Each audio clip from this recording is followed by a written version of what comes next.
Yes, students, as you know, our lesson number 3 has been completed. But today I'm going to explain you the questions of the book because आप में से बहुत सारे students के phone और messages मेरे पास आए हैं कि they have lot of problems in numericals and questions of this lesson specially. That's why मैंने सॉल्यूशंस किए हैं और आपके सामने हैं and I am going to explain you all the solutions in this section. Okay students, let's begin. दोनों चीज़ दी हुई है. एक्सरसाइज आपकी 3.1 है ये, या लेसन नंबर 3 की एक्सरसाइज है और पेज नंबर 32 आपका दिया हुआ है. आप बुक भी खोल के बैठ सकते हैं. तो let's start. First question. In a reaction,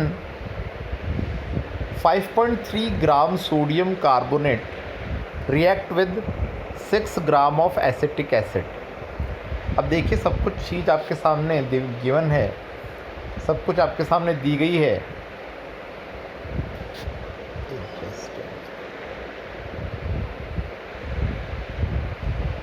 5.3 gram sodium carbonate react with 6 gram of acetic acid. The product were 2.2 gram of CO2, 0.9 gram water, 8.2 gram sodium acetate. हमें कुछ भी नहीं करना है, एक साइड रिएक्टेंट लिख देना, एक साइड प्रोडक्ट लिख देना. रिएक्टेंट क्या है? सोडियम कार्बोनेट और एसिटिक एसिड है. दोनों कंबाइन होकर क्या प्रोडक्ट्स दे रहे हैं हमको? सोडियम एसिटेट दे रहे हैं, कार्बन डाइऑक्साइड दे रहे हैं और वाटर दे रहे हैं. जो लेफ्ट हैंड साइड के हैं उनके नीचे लिख दीजिए, जो राइट हैंड साइड के हैं उनके नीचे लिख दीजिए. उसके बाद हमें प्रूव करना है कि ये law of conservation of mass को प्रूव करता है. तो what is the law of conservation of mass? The TM बताया था मैंने. Total mass of reactant is always equal to the total mass of product. ठीक है, या total mass before reaction is equal to the total mass after reaction.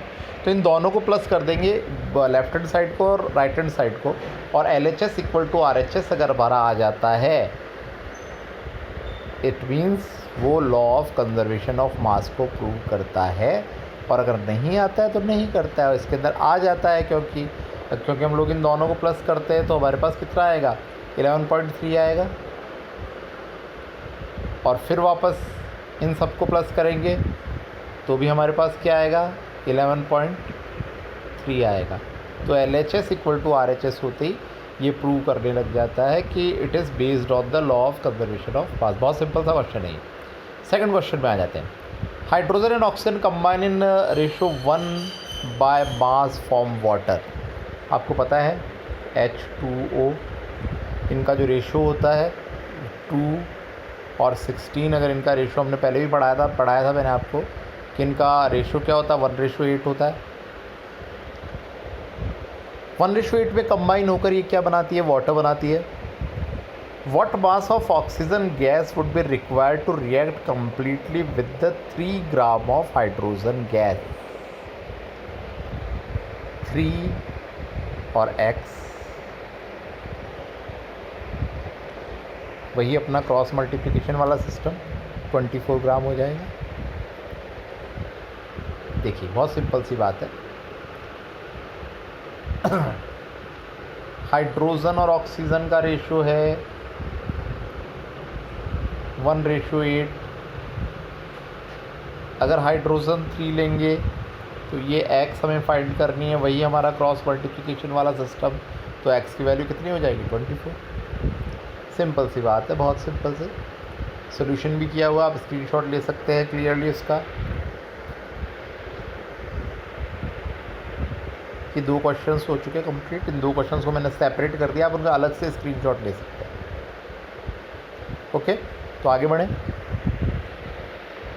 Now question number 3. बहुत simple सा question है, numerical नहीं है, फिर भी समझ लीजिए. Which postulate of Dalton's atomic theory is the result of the law of conservation of mass. Dalton atomic theory के 6 पॉस्टुलेट्स हमने पढ़े थे, तो कौन सा वाला atom can neither be created nor destroy. ये क्या शो करता है कि law of conservation of mass को शो करता है। Which postulate of Dalton theory can explain the law of definite proportion. The relative number and kinds of atoms are equal in a given compound. हमने पढ़ा था equal होते हैं given compound में और अनइक्वल होते हैं डिफरेंट कंपाउंड में। चलिए तो अब हम लोग आ जाते हैं नेक्स्ट क्वेश्चन में। एटॉमिक मास यूनिट 1/12 कार्बन 12 वाली डेफिनेशन आपको लिखी हुई है। What is not possible to see an atom with naked eye. बहुत छोटा होता है, ध्यान ही जानते हैं आप लोग, because the size of the atom is too small to see with the naked eye. आप उसमें हाइड्रोजन एटम का एग्जाम्पल भी लिख सकते हैं कि the size of atom of hydrogen is 10⁻⁻10 metre. Formula बनाने हैं सोडियम ऑक्साइड के, लिखने नहीं है। अगर आप लिखेंगे तो बना नहीं पाएंगे, बनाने पड़ेंगे। जैसे सोडियम ऑक्साइड दिया हुआ है, आपको फॉर्मूला याद होना चाहिए सोडियम का Na+, O-2। इनका क्रॉस मल्टीप्लिकेशन कीजिए। क्रॉस मल्टीप्लिकेशन में क्या आ जाएगा, Na2O बन गया सोडियम ऑक्साइड का फॉर्मूला। ये लेकिन कब बनेंगे, जब आपको वैलेंसी टेबल लर्न होगी। मैंने आपको बताया था फादर ऑफ केमिस्ट्री के पापा कहलाती है वो टेबल। वो टेबल आपको याद करनी ही पड़ेगी। एल्यूमिनियम क्लोराइड का फॉर्मूला बना लेते हैं। एल्यूमिनियम का हम लोग जानते हैं Al+3, Cl का Cl-1। जब इनको क्रॉस मल्टीप्लाई करेंगे तो फॉर्मूला बताइए, बिल्कुल सिंपल, AlCl3। तो ये बनाने पड़ेंगे आपको फॉर्मूले। और आप कब बना पाएंगे, जब आपको वैलेंसी टेबल लर्न होगी। एक और बता देता हूँ मैं, उसके बाद नहीं बताऊँगा। Sodium sulphate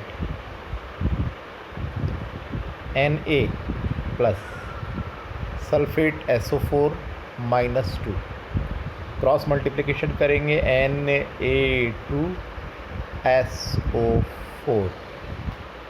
that is the formula. बहुत सिंपल से फॉर्मूलाज हैं। अब हम लोग आ जाते हैं नेक्स्ट में। Sorry,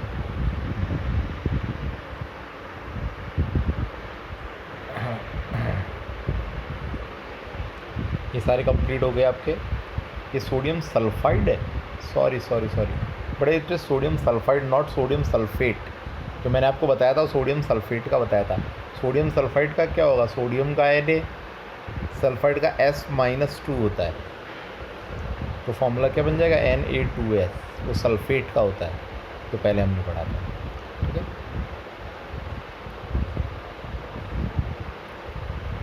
ji.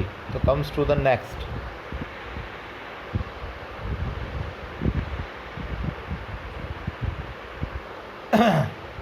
Molecular mass of जो भी आपको दिए गए H2O2 Cl2 CO2 CH4, इन सब के मॉलिक्यूलर मास फाइंड आउट करने हैं। बहुत सिंपल है, हम लोग किसी भी एक का पकड़ लेते हैं। जैसे मैं आपको समझा देता हूँ, ये वाला मॉलिक्यूलर मास ऑफ C2H6 वाला मैं आपको समझा देता हूँ, और C2H4 का भी मैं आपको समझा दूँगा। C2H6 2 × C + 6 × H, क्योंकि कार्बन के 2 है और कार्बन का कितना होता है 12, तो 2 × 12 + 6 × 2, तो कितना हो रहा है 12, और सॉरी 6 × 1, तो 12 + 6 कितना हो जाएगा, 24 + 6 कितना हो जाएगा 30। वापस देख लीजिए इधर, मैं आपके सामने सॉल्व कर देता हूँ। फॉर्मूला है हमारा C2H6। ओके, तो 2 atom of carbon means 2 × 12 + 6 atom of hydrogen 6 × 1, कितना हुआ 24 + 6 30। लेकिन याद रखना पड़ेगा आपको एटॉमिक मास की टेबल आपके है 3.2 टेबल, वो आपको लर्न करनी पड़ेगी। बाकी सारे आप बहुत इजीली फाइंड आउट कर सकते हैं। एक और मैं बता देता हूँ आपको CH3OH का, CH3OH, कार्बन का 12, हाइड्रोजन का 1 × 3, यहाँ प्लस आएगा सॉरी, ऑक्सीजन का 16, हाइड्रोजन का 1, यानी क्या हुआ 12 + 3 + 16 + 1, इन सबको प्लस कर दीजिए, आपका आंसर आ जाएगा।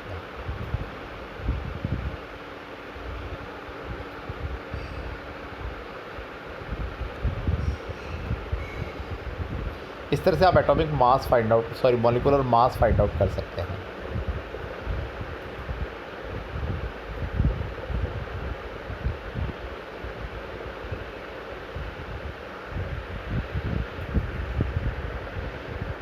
Next, calculate the formula unit mass of same, वही है फॉर्मूला यूनिट मास बोलिए या एटॉमिक मास बोलिए, हमें वही का वही फाइंड आउट करना है।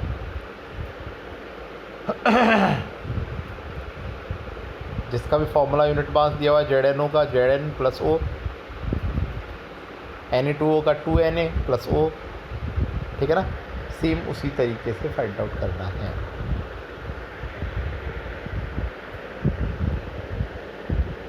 यस, नेक्स्ट,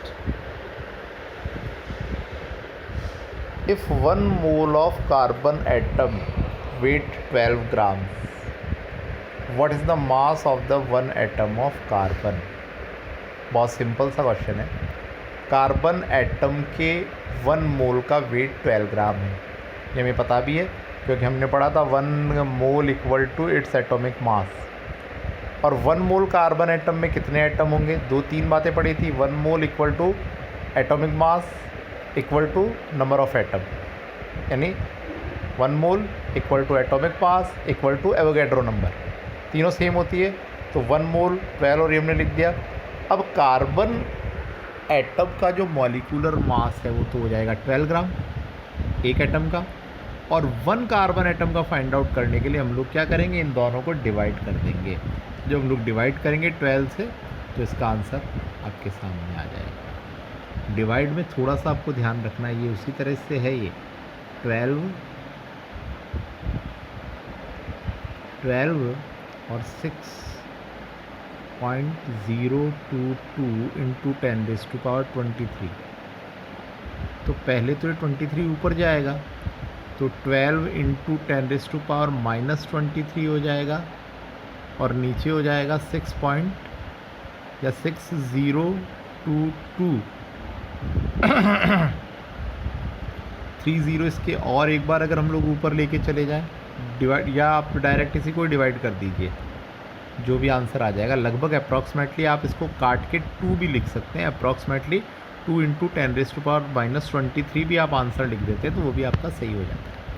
1.99 लिखना ही ज़रूरी नहीं है, आप लगभग 2 लिख देते तो वो भी आपका अप्रॉक्सीमेटली सही हो जाता है। ठीक है, अब कह रहा है कि which has more number of atom, 100 gram of sodium और 100 ग्राम ऑफ आयरन, दोनों में से किस में ज़्यादा है। तो हमें पहले फाइंड आउट करना पड़ेगा। एक बार आ जाते हैं अपनी बारी।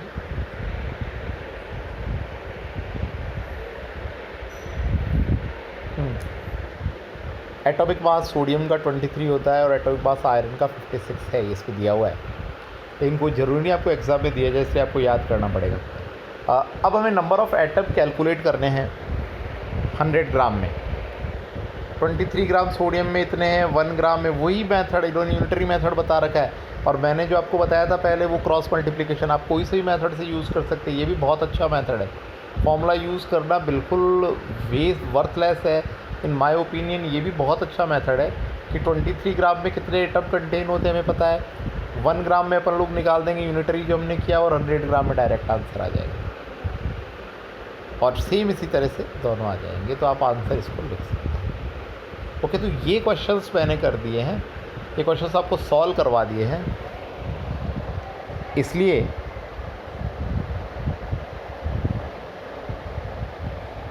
क्योंकि अब मैं जो असाइनमेंट दूंगा वो थोड़े से डिफरेंट क्वेश्चंस होंगे।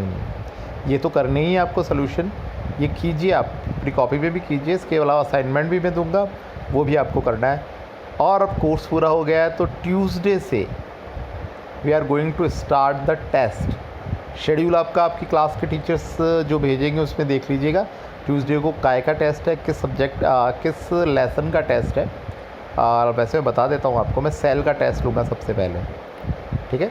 Chapter 5 cell, structural and functional unit of life. Okay students, till then good day and good bye.